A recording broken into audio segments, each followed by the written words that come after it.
মেলাতে গিয়েই ঢুকেই আমি খেয়ে নিয়েছি পাঁশকুড়ার চপ। আমি ভেবেছিলাম কিছু কিনি আর না কিনি, আর কিছু খাই আর না খাই, পাঁশকুড়ার চপটা তো আমি খাবোই। আর তারপরে খেয়ে নিয়েছিলাম, এত গরম লাগছিলো এই সন্দেশ টাইপের, এটা একদম বিচ্ছিরি ছিল।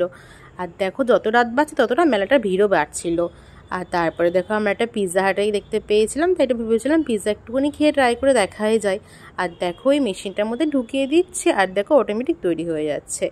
পিৎজাটা দেখতে যতটা সুন্দর লাগলো, খেতে ছিল ততটা জঘন্য।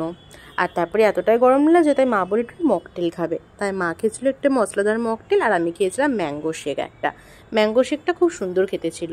আর দেখো আমরা দুজন মিলে একটুখানি খাচ্ছিলাম, তারপরে না এক মুহূর্ত দাঁড়ায়নি, কারণ একদম ভালো লাগছিল না, খুব গরম লাগছিল। আর তারপরে দেখো বাড়ি চলে এলাম, কৃষ্ণগড়ে গেছি, বারোদের মেলা দেখলাম, দিদির সাথে দেখা করতে পারলেও না, মনটা একটু আপসেটই ছিল।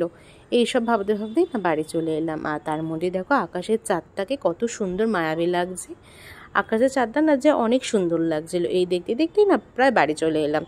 আর বাড়িতে এসে যখন ঘাট পার হবো তখন দেখছি কালী ঠাকুর নিয়ে যাচ্ছে, মায়ের মুখটা দেখো কি সুন্দর।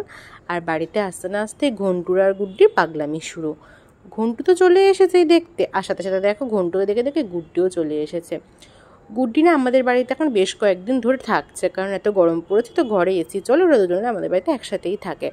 আর দেখো মেলাতেই কিচ্ছু কিনিনি, শুধুই দুটো কাপ কিনেছে। আজ ভিডিওটা এখানে শেষ করে